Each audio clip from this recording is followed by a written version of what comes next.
بسم الله الرحمن الرحيم. السلام عليكم ورحمة الله وبركاته. How is everything? As you see, the rise of the novel is a very interesting subject. Usually, beginnings in everything, in all fields, are very difficult and very rich and very interesting. And if you understand the beginnings, then you build on them and you understand the rest. So we tried hard to understand how the novel arose or came into being. We have had 8 lectures so far, plus the preliminary lecture. And last time we started grappling with the novel itself. I repeat, there is no adequate time in the lecture to deal with the novel in detail. I'm trying to stay on and discuss some key quotations or passages in the novel on the understanding that you will do the rest. You will read the novel at home. You have much more time than we have here in the lecture. I propose to deal with 4 chapters actually. Chapter 4, 5, 6, and 7. Okay? I hope we can do so this time. Chapter 4. What happens in chapter 4?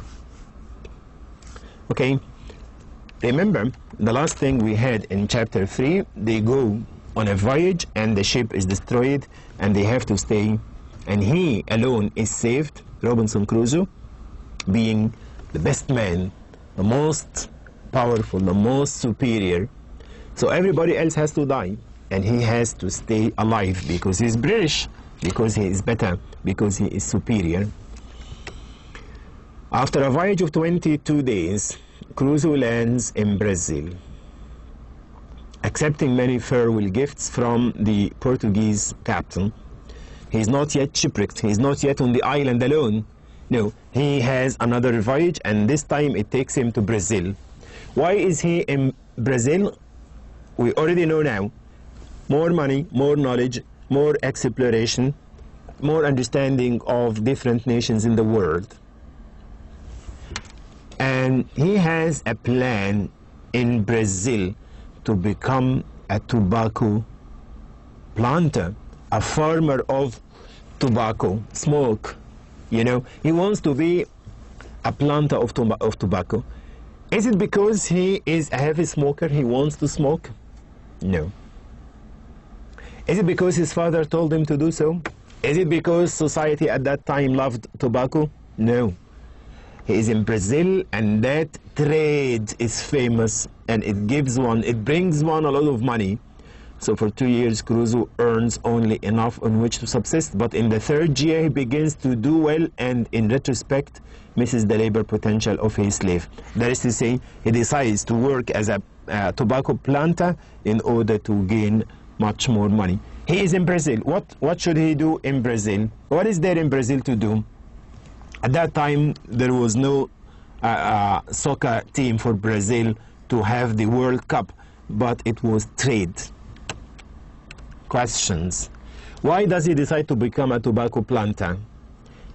It is a chance for him to earn more money. Notice that I usually do the first answer, bring it at the beginning. So the first answer is most of the time the most correct one. It's a chance for him to earn more money, or he is a heavy smoker, or he has lots of time, or his father wanted him to do so. Of course, a chance to earn more money. Chapter 4 still.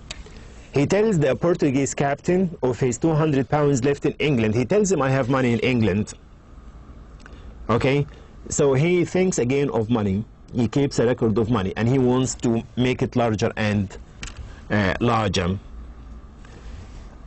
He feels quite well off, quite rich, eager for slave labor to extend his business further. He wants to create more business and business and business. He agrees to an acquaintance's plan to sail to Guinea for black slaves.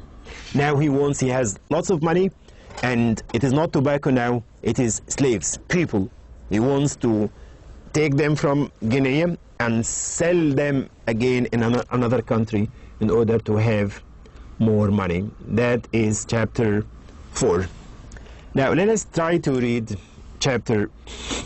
parts of chapter 4 if we can from the novel itself. Chapter 4. What does it talk about? First weeks on the island. First weeks on the island. The previous chapter, as you can see here, and having cut me a short stake like a truncheon for my defense, I took up my lodging. I'm sorry, there appears to be a mistake here. The chapter that I have just summed up is a little bit earlier than this. Now, the end of chapter 4 sees Robinson Crusoe on the island. He is already shipwrecked. He is already alone on the island. Okay, here. I was now landed and safe on shore, and began to look up and thank God that my life was saved. In a case wherein there was some minutes before scarce any room to hope, I believe it is impossible to express what the ecstasies and transports of the soul are when it is so saved out of the very grave. What does he say? He says that he was about to die, but God saved him, and that is why he is quite happy. I believe it is impossible to express the ecstasies and transports of the soul, that is to say, the pleasures and the happiness that he feels because he has been saved. But after a very short while, he forgets. He walks as usual, he hesitates. I walked about on the shore, lifting up my hands and my whole being, trying to discover and to explore the world around him. I began to look around me to see what kind of place I was in. That was normal. See, the language of the author actually here is interesting so much. It's so interesting because he worked as a journalist. It's easy, as you can see. Very little of it is difficult. Yani you may not use the dictionary a lot. Let me ask you a question. Being on the island in this way, what was the most important thing that he could look for? The most important thing for him was to look for something to protect him from cold. He is wet, and he had no clothes to shift me, nor anything either to eat or drink. He is a human being, he's a creature. And human beings, men and women, are animals in the first place. They have animal instincts and animal desires, like the desire for eating, the desire for drinking, and for shelter. So he has no clothes, he is wet, he has just been out of the ship, he has been saved from drowning. So what is it that he looks for at the very beginning? He looks for something with which he can cover himself, something with which he can protect himself from the rays of the sun, and also very important to have something to eat and to drink in order to comfort himself. He didn't find all these things, so he began looking around him for such matters. I had nothing about me but a knife. He looked at the things that he carried and found nothing but a knife, a tobacco pipe, and a little tobacco in a box. That was all my provisions, and this threw me into such terrible agonies of mind. He was afraid. Why is he afraid? Because he might be eaten by prey, by animals, by other horrible creatures on the island. So I saw no prospect of life. I walked about. I was hopeless. I was about to die. But to his great joy, he found that there are things on the ship. The ship is destroyed. It is there. It stays on the shore. And he is going to go to the ship very soon now in order to search in it for the things that he misses, the things that are very important for him. So he finds a place to sleep in. He is fast asleep now. And the next chapter, first weeks on the island. When I waked, it was broad day, the weather clear, and the storm abated, so that the sea did not rage and swell as before. So he describes nature around him. From now on, ladies and gentlemen, the story takes us to the details, the particular minute details of Robinson's life on the island, how he dresses, how he eats, how he drinks, how he thinks, his hesitation, his thoughts, his prayers, his idea of other people. Do you understand? So it is full of details. One of the bad things about the novel and about the 18th century novel in general is that you could take out and remove sections of the text without harming it. Details, they are just details. It's a novel that was written for the common reader. Remember, I said before that Daniel Defoe knew very well how to write to the reader what he wanted. The reader wanted to explore the world without traveling. They stayed in England and wanted to explore the world through reading, not novels, but books of travels like this. So he is going to take us on a journey like this, describing everything that his eyes rested on.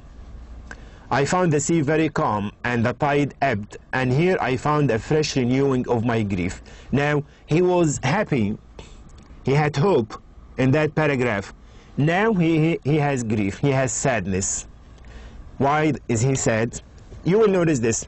On one page he is happy, on the other page he is sad. On one page he listens to his father, on the next line, not on the next page, he is against him.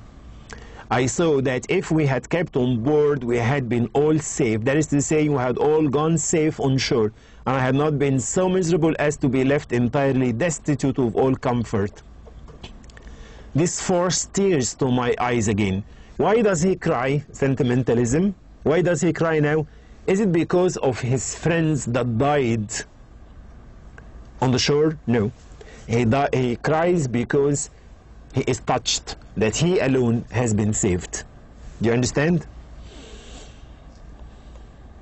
And he goes back to the ship in order to look at the things, to look for the things that he could get out of it. You can read that at home. He filled his pockets with biscuit. You know, biscuits. The first thing that he found was this. He was hungry, of course, to furnish myself with many things which I foresaw would be very necessary to me. It's survival, you know. He wants to survive, otherwise he would die. That is only natural of him. After your permission, let us go back a little bit to the slides.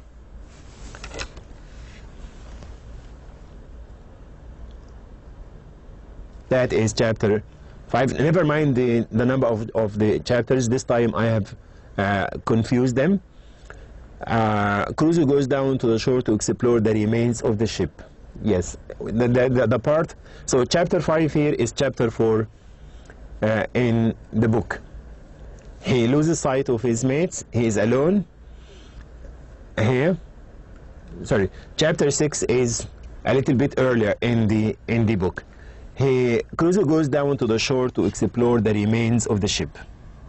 Swimming around it, he finds it impossible to climb aboard until he finds a chain hanging by which he pulls himself up.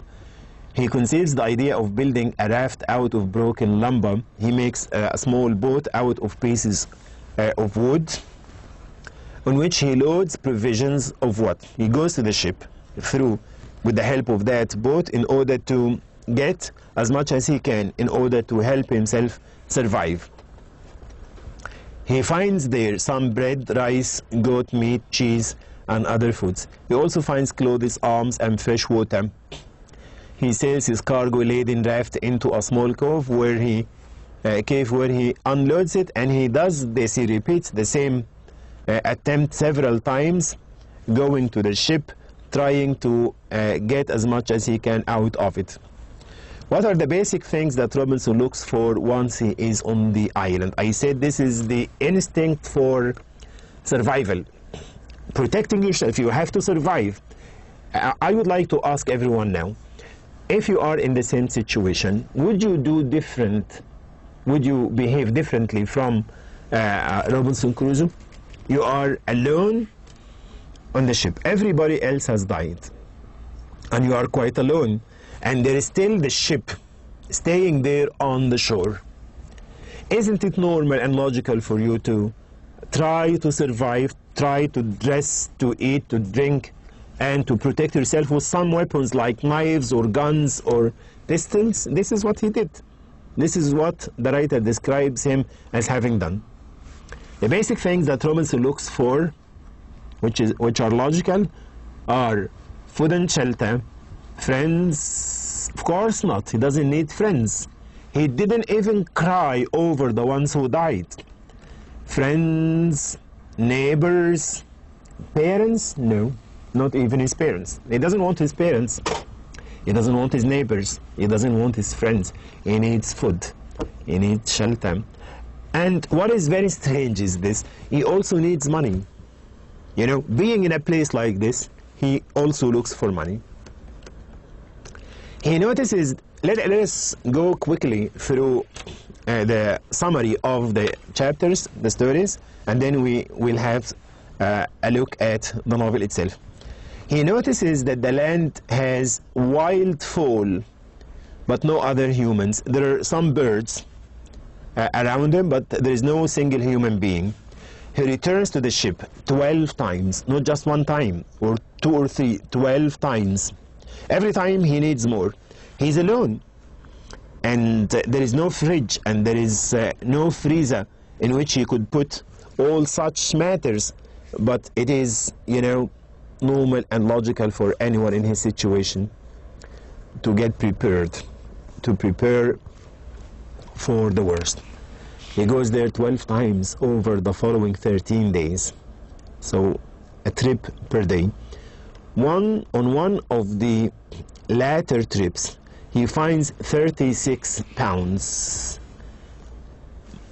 I have just said a short while ago, I've just said that also in this stage in which he looks for shelter and money and so on, he also looks for money. He has a desire for money. The most prominent, the most obvious trait of his character is the need to become rich, the need to have more money.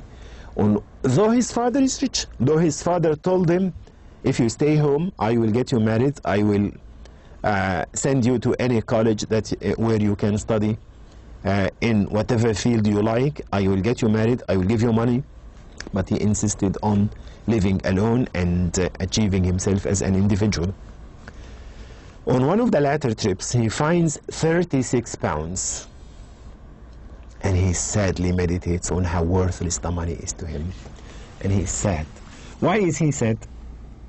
There is money left by people who are now all dead, people that were on the ship. He finds that money, but he is sad. Why? It's worthless. Where can he benefit by that money? There is no other human being around him with whom he can trade. There is no chance for him to increase that amount of money. So he is sad. I think there is a question now. Yes. He finds money on the ship, but he is sad. Why? I wish you could know the answer yourself. Does he have to pay it back to others? This time, answer number 1 is not correct. Not correct. He has to pay it back to others? No. He cannot make more money by trading with people? Yes. The money is not British. The money is little. So number 2 is correct. In the next chapter, there are savages. Crusoe decides he must build. Of course, anyone on that island should expect to find savages anytime. So he takes care. He takes care, and he's afraid that there would be savages anytime. So he decides he must build a place, or a fortress as he calls it, lest any savages would come his way and murder him. He chooses a spot with a view of the sea, protected from animals and the heat of the sun, and near fresh water. He drives wooden stakes into the ground, using them as a frame for walls. He sleeps securely in the shelter that night. A description of how he makes himself protected. He discovers wild goats on the island. He kills one, and then about his 12th day on the island, he erects a large cross. He tries to be religious as much as possible to give us the feeling that he believes in God and that he is committed religiously. So he builds a cross, and on the cross he writes the day he arrived to the island. He decides to cut a notch on the cross to mark every passing day. He also begins a journal in which he records the good and evil aspects of his experience. He designs a journal, a few small space, where he can jot down the events and the experiences that he passes through on the island, recording everything so he may not forget, and so other people later would read or would enjoy reading such experiences, until he has no more ink. He keeps watch of passing ships, always disappointed because he cannot find one to carry him home. Why does the writer use the journal in the novel? There is a journal. We will see the journal in a while. Why does he use the journal in the novel? Keeping a record of the events and the times and the dates and the ideas that pass through his mind. Why? He worked as a journalist? No. To keep a record of the time? To achieve verisimilitude? To start the real action? This is the answer. The journal people tells us of the realistic things that Robinson got in touch with or were exposed to. He was exposed to so many events and experiences, and those things and items have been recorded in the journal that Daniel Defoe makes use of in the novel. So the best answer to these questions is to achieve verisimilitude. Go back to the slides, the other lectures. There is an explanation of verisimilitude. Verisimilitude. Verisimilitude means it means things as they can be. The writer trying to make his description realistic. This is the end of chapter 7. I have not finished the lecture yet. Go back with me to one part of the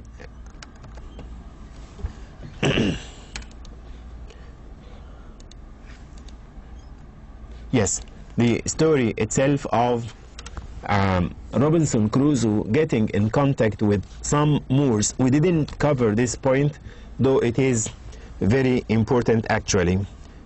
Jury. Jury has been mentioned several times in the story.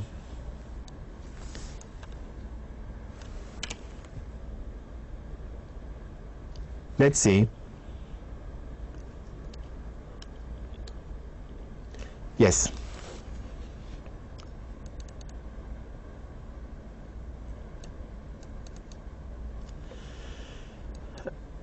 Last lecture, I talked to you about when Robinson Crusoe was taken prisoner with the Moors.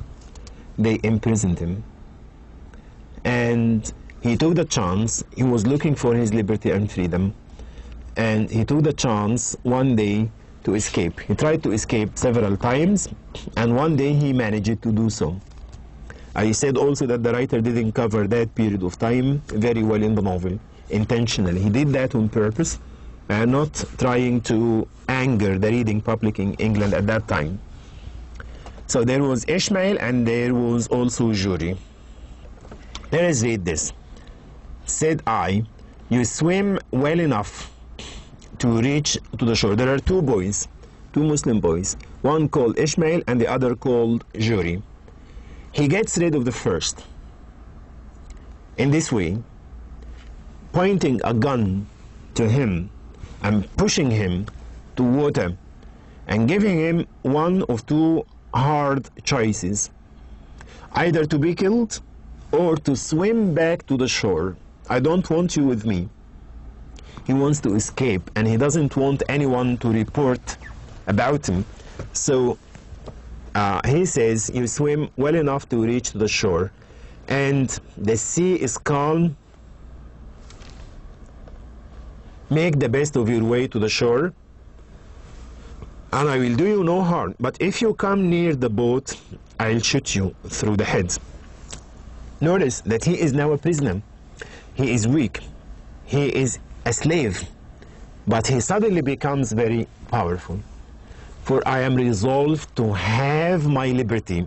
It justifies all he is doing this, he's doing here by the word liberty.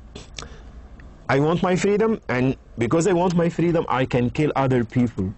I can murder you or anyone else. So he turned himself about and swam for the shore, that first boy, and went back.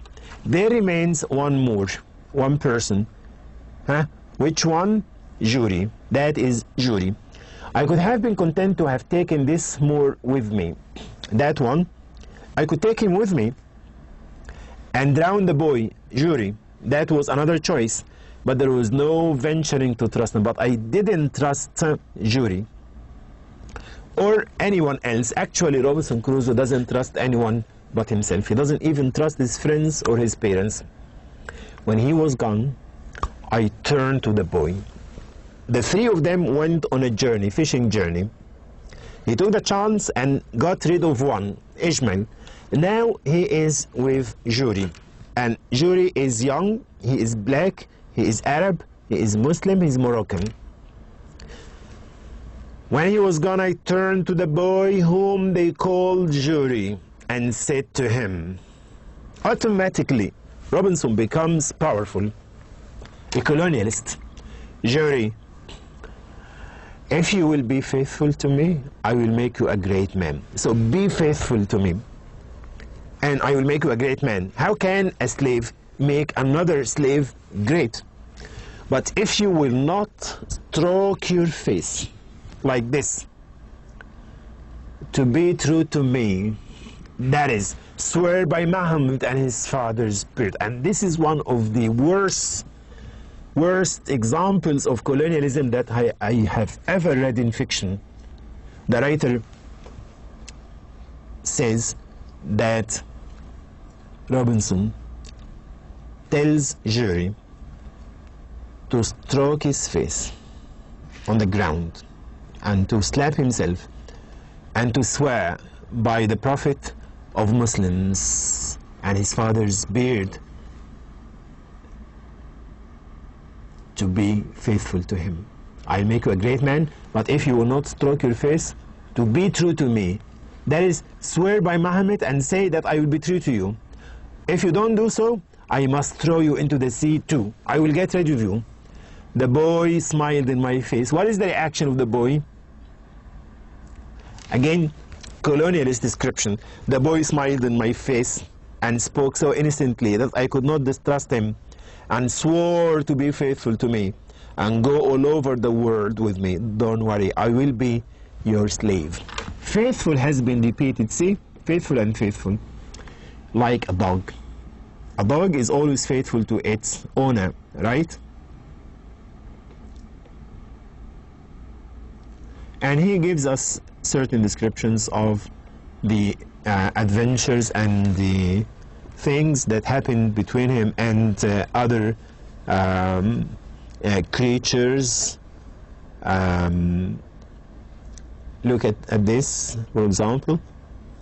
Yes, when I first made the land, I could not be less than 150 miles south of Sally, the Arab country that is called Sally. So he is a prisoner, he is alone, he doesn't have any tools with him. This is all before the shipwreck, of course. And he alone has the ability and the knowledge that enables him to know that he is beyond the emperor of Morocco's dominions, or indeed any other king thereabouts. There are no people, and he surmises and he thinks, and he gives us also the destination, the measurements. I cannot be less than 150 miles south of Sally. He locates the place where they are now. No one actually in his position could do so, unless, of course, the writer wants us to understand that Robinson Crusoe, like young men in the 18th century, has particular abilities, peculiar abilities. Okay, that is before the shipwreck. Well, jury, said I, then I want, but it may be that we may see men by day who will be as bad to us as those lions. Then we give them the shotgun, says jury, laughing. Make them run away. Of course, the writer here gives us the language of an example of how jury talks. He is not a native. He's not a native speaker of the language, and this is how he is seen talking in the novel. Let's go quickly and pick some passages from the chapters that we have covered. We moved into chapter 7. We finished chapter 7. Jury again. That's all before the shipwreck. Wreck on the desert island. After this stop, we made on to the southward continually for 10 or 12 days. He and jury. Jury disappears, of course. And what is interesting is that Robinson Crusoe sells jury on their next journey. He uses jury as a commodity, as an item to be sold for money. He gives him as a present to the Portuguese captain, and he gets back some money, plus he makes a promise with that Portuguese captain. Let's see what happens here.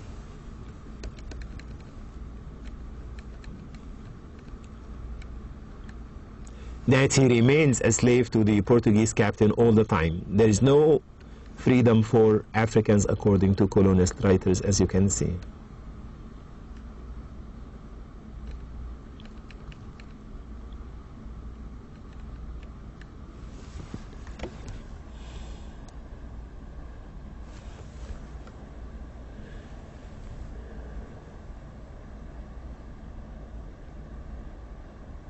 This was game indeed for us, but this was no food. Jury hunts and comes back with the hunted animals to the master, to Robinson. He becomes the master, and Jury is the slave. They move on another journey that is going to be shipwrecked, and he is going to find himself alone on the island. Everybody dies except Robinson, of course. And let me choose chapter. Yes, the journal. For example, the journal builds a house, and then the journal. As we agreed, he looks for a shelter, and he looks for items to help him survive on the island. And now he makes a journal, or designs a journal, as you can see, in order to record the experiences that he passes through. Having gotten over those things in some measure, and having settled my household stuff and habitation, made me a table and a chair, and all as handsome about me as I could, and began to keep my journal, of which I shall here give you, the reader, the copy, though in it will be told all those particulars over again as long as it lasted. For having no more ink, I was forced to leave it off. I will write the journal as much as I have ink. And he also says here that he is going to repeat himself. The things that have been said here before will be repeated. For example, September the 30th, 1659. And he starts it in that official, sentimental manner. I, poor miserable Robinson Crusoe, being shipwrecked during a dreadful storm in the offing, came on shore on this dismal, unfortunate island, which I call the Island of Despair, all the rest of the ship's company being drowned, and I myself almost dead. This is an item in the journal, and he begins to comment on it. And then there is another day, October the 1st. What is the value of the journal? As I have just said in the slides, it gives us an indication or an impression of verisimilitude, showing us that these things are realistic. These are the things that already took place to me. From the 1st of October to the 40th, all these days entirely spent in many several voyages to get all I could out of the ship. As I said, there is repetition. He kept saying, I made 12 or 13 voyages to the ship in order to get from it the items that could help me survive. Particular details, remember what I said, you could easily take off some items or even some pages without harming the course of events. I went out into the island with my gun to seek for some food and discover the country, explore the country. It's one of the basic desires of everybody in England at that time. See the items to the left-hand corner, November the 3rd, November the 4th.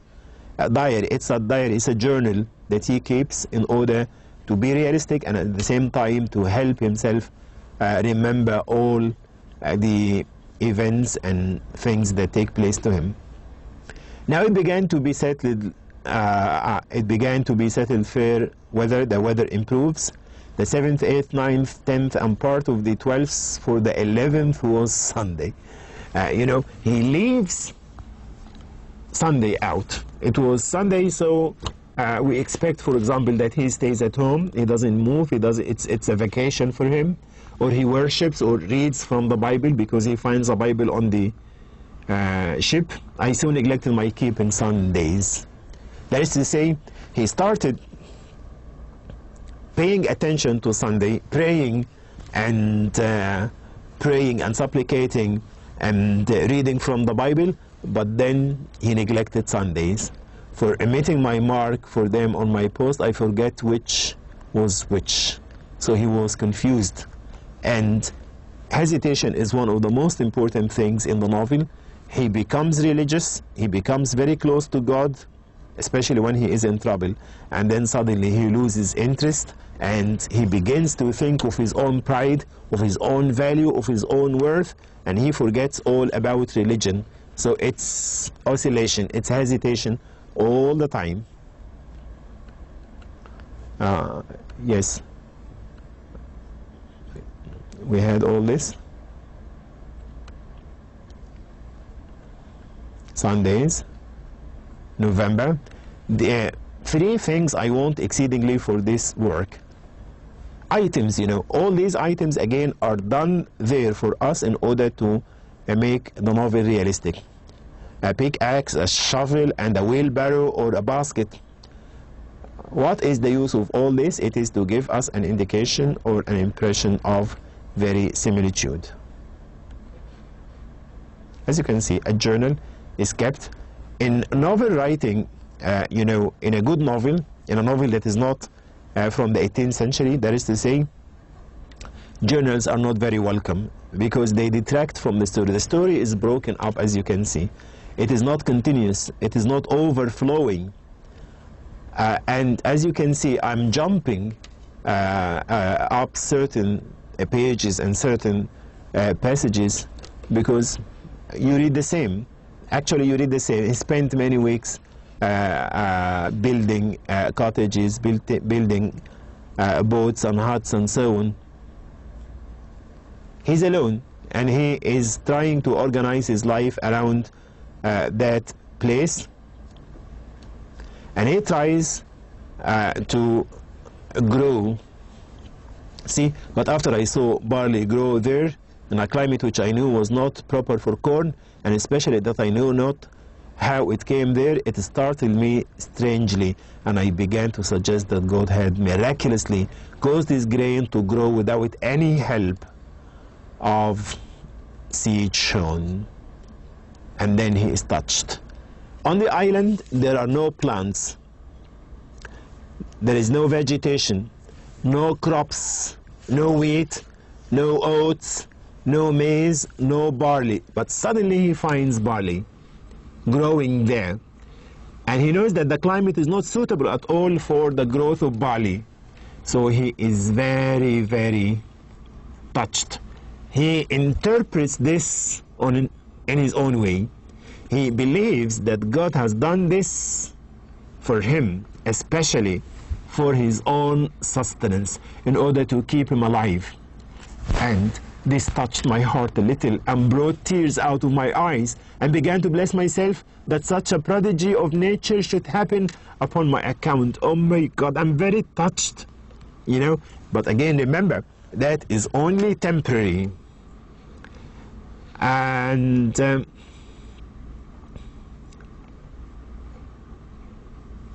he's very close now to God, but after a while we will see that he begins to think again of himself, and that is why he says, let's return back to the journal. You see, actually those 7 chapters at the start can be given one title. You know what title we can give them? Hesitation, or individualism, the hesitant individual in Robinson Crusoe. Of course, there is no one either before he is on the island or on the island who speaks. Look at the pronouns. I.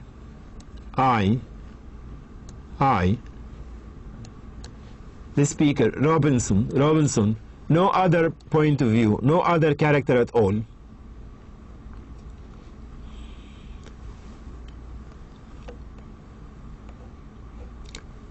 And he falls ill and becomes better again. All this while I had not the least serious religious thought. He admits, he confesses, I had no religious thought at all. All this while I had not the least serious religious thought. Nothing but the common Lord have mercy upon me. And when it was over, that went away too. He says that he only remembered God scarcely, on very few occasions. Do you understand? And now, to support my spirits, which indeed wanted it very much, I went to my little store and took a small sup of rum, which however I did then and always very sparingly, knowing I could have no more when that was gone. It continued raining. As you can see, details that are not very important at all. The novel is full of such details. And then he thinks, and then he goes back to God, and then he goes back to himself, etc. We have finished the first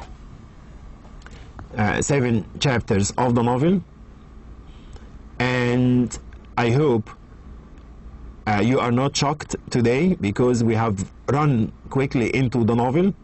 We have finished many parts of it, and this is ill and conscience stricken. He becomes ill. This is chapter 6. It could be 7 on your version. He becomes ill, and when he is ill, when he is in trouble, he has to pray. He doesn't find any other resort. This is natural. It is natural for anyone in trouble to turn to God, but a good person turns to God in trouble and in blessing, not to pray only before exams, for example. You should pray all the time. You should know that there is a creator all the time. But in the novel, Robinson Crusoe represents a class of people who are just like that. People in England said goodbye to religion. He's very ill. Once you read very ill or in trouble and frightened and there is death, you have to expect what? God. Praying to God. He's very ill. This is the diary, you know. Very ill, no rest, very ill, and then no help. Pray to God. For the first time since the storm. He prayed to God before when there was a storm. I hope you benefited by this lecture and by this quick idea into Robinson Crusoe. Next time we will take some more chapters, inshallah. Please make a quick revision of these 2 lectures and of the chapters. Go through them. Try to concentrate on the major things that I have focused on and stopped at. The idea that he is an individual and everybody else and everything else comes next, and that he oscillates between his own desires and every other source of instruction or morality, like his parents or even like God. This is the nature of people in the 18th century.